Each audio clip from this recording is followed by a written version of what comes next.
on steel. 93 KHJ. Revolving charge, baby, that's me. And Boss Radio presents The Doors. Tomorrow night at the Hollywood Bowl, I've got a free pair of choice seats for the 8th person to call me on the Boss line.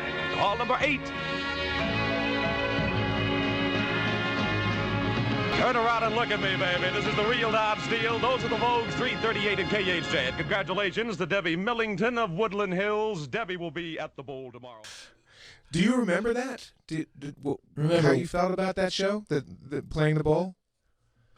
Yeah, we were having dinner with the Stones, and then we went to the gig, and Jim didn't tell the band that he was taking a psychedelic excursion that evening, and I was wondering why he was like looking for a moth in the AstroTurf rather than looking at the audience and Mick Jagger out there.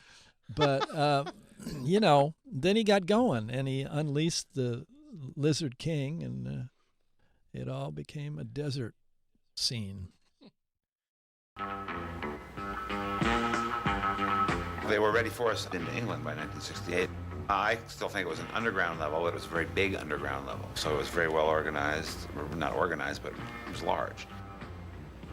What the Roundhouse in London was an old car barn. It was round. Dust would rise out of the floor and people danced on it. Train roundhouse. And mechanics. And it was just like San Francisco. People were just maniacal to be different. And that the whole thing, the whole psychedelic or whatever you want to call it, had swept across the Atlantic. Amsterdam is very much like San Francisco was at the time. The buildings were painted the same way. In the psychedelic sense, if you want to talk about that, the business of having the door frame yellow, the doors red, the frames around the windows are blue, the walls are purple, there's bongs on all four corners of the room. So Amsterdam also, drugs are legal. So it was... at one point, there's another problem in Amsterdam. Yeah, there's another Morrison thing. We were walking down. There's one sort of main street where they had shops of our kind, which means the psychedelic stuff, handmade tie-dyed beads and all that kind of stuff. And we're walking down the street, both bands. Jim's over there, and we weren't all together in a big swinging clump. on a bottle like a gunfighter, But just the got kids into town. would offer us drugs. Everything. All the way down this street, they were offering us drugs of all kinds. And we'd say, thank you very much. Put it in your pocket. I'll have maybe a little of that later. Maybe I'll have a little drag off of this and then walk for it. But you don't take everything you're given, otherwise you would be dead. Jim, on the other hand, took everything. Everything that was given to him on the spot.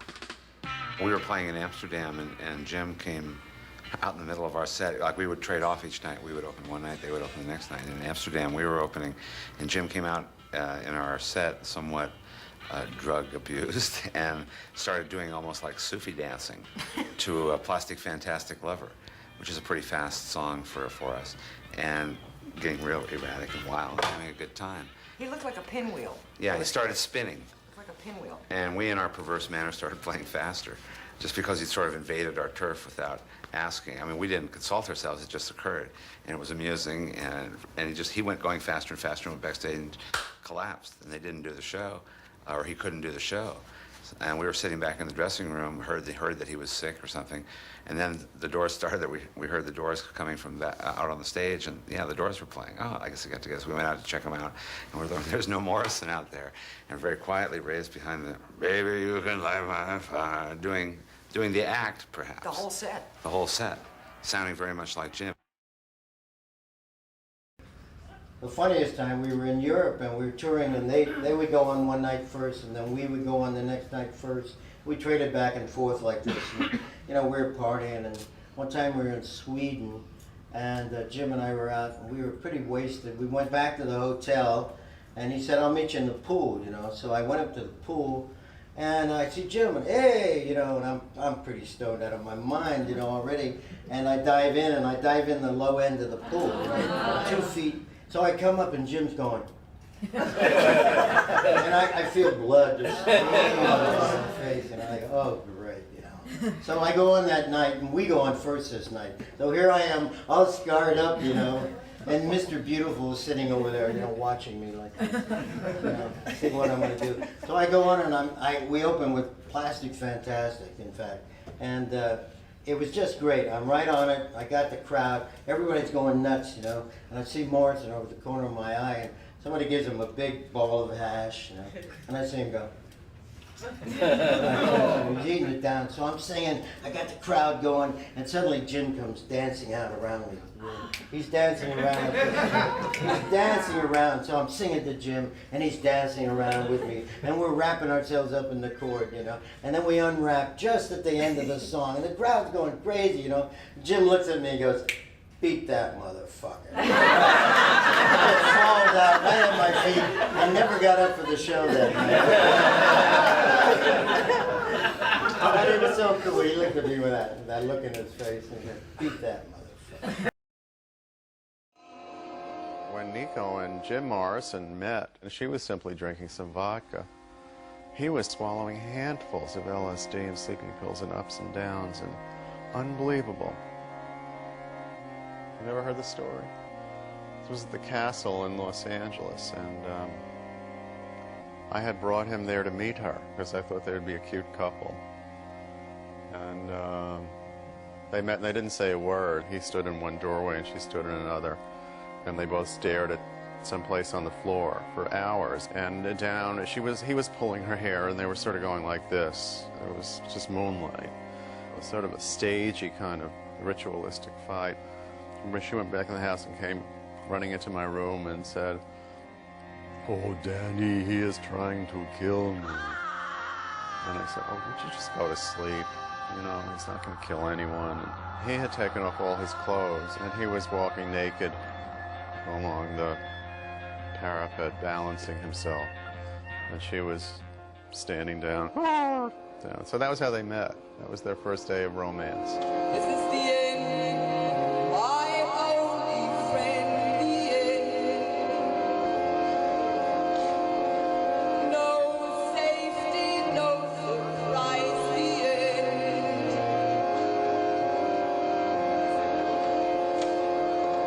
I've never looked into your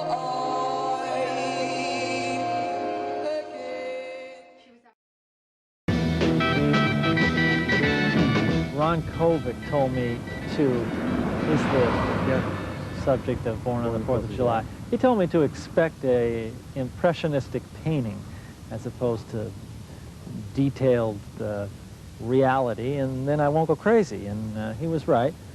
For example, early on in the movie, Oliver has us all take peyote in the desert. Well, if you read in my book, I say to Robbie, "I'd never take acid with that guy. He's crazy." And I never did, believe me. So one of the people who was regularly glued, in fact, to the bar was Jim Morrison. Jim was there. You got to know him very well, didn't you? Oh, yeah. Well, he came to Paris in April '71 and spent 3 months in Paris before he died. And as a rock and roll circus was still the spot in town, he was there mostly every night. So we were talking when we could talk to him, because it was quite high pretty often, and drunk a lot of times. Sorry. And but we got to get together and talk about things, and he was a nice person when he wasn't drunk, and very, very polite and elegant when he wasn't high. Otherwise it was a disaster. And in the book you add your own side to the story about how Jim Morrison died, which still remains much of a mystery, really. Well, it's still a mystery for some people, but what I know, because I was there, and I'm the first witness, I found Jim in the men's room, dead, and he died at the Rock and Roll Circus on the night of the 2nd and 3rd of July, 1971. And a doctor was there in the club, in the camp, and looked at the body and said that Jim was dead. So. And that goes against the more official story that he died in the bath. Yeah, because he had with him that night, there were a couple of dealers, a couple of guys with him, and they took him back home and said that, once home, they called the police and the firemen. And the official version started saying that he died in his bathtub that night. I like to do a song that, or a piece of music that's just a pure expression of joy, pure, like a celebration of existence, you know, like the coming of spring or the sun rising or something like that. Just pure, unbounded joy.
Of town,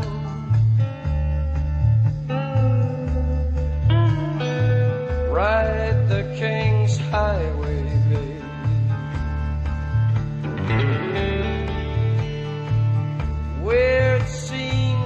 beside the gold mine.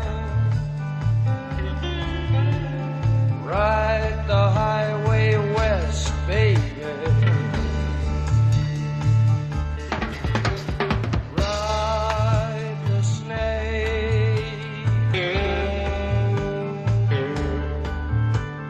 Ride the snake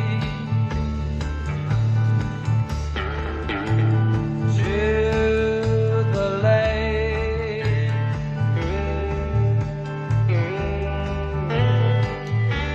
The ancient lake, baby.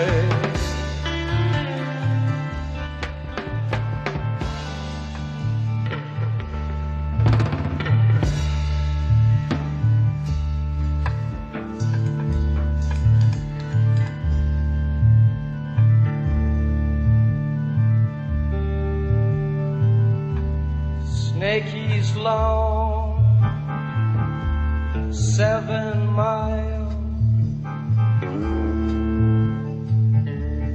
Ride the snake. He's old and his skin is cold, baby.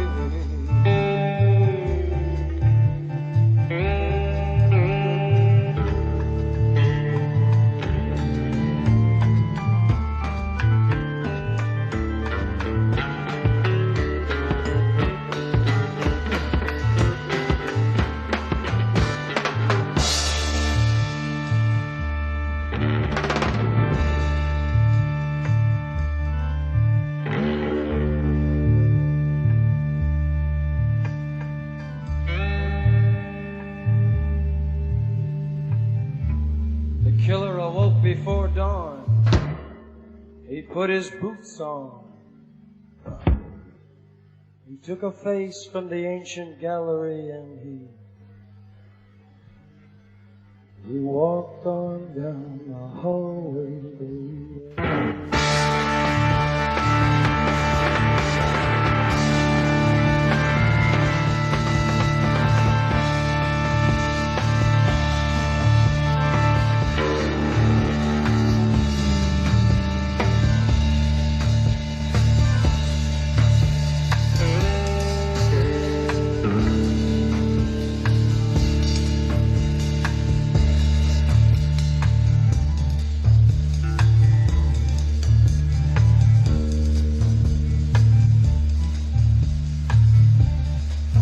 He went into the room where his sister lived, and then he paid a little visit to his brother, and then he walked on down the hallway, baby.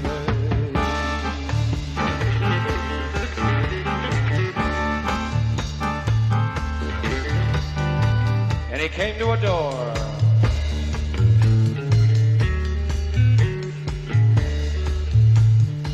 And he looked inside.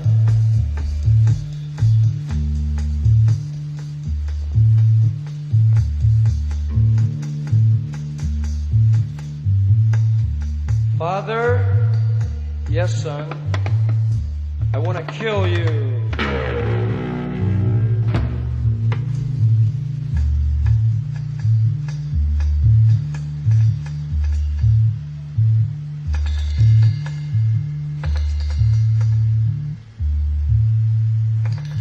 Mother,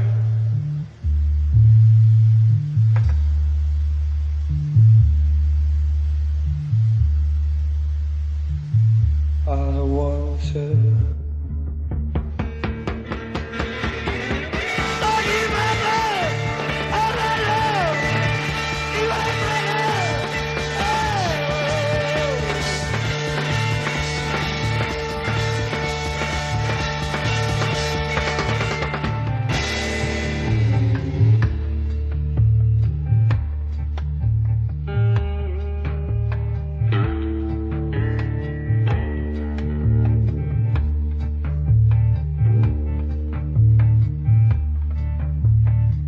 Come on, baby, take a chance with us.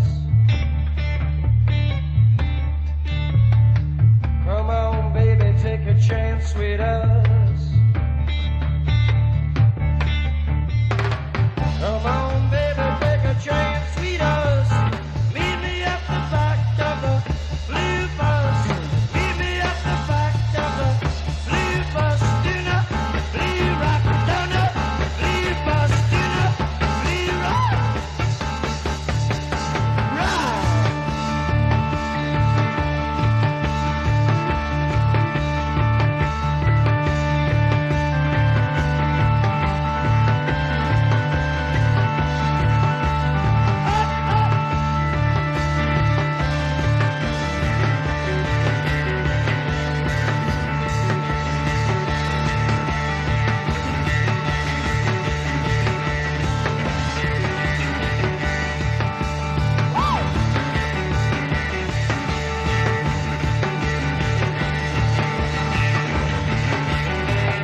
you'll never follow me. The end of laughter and soft light.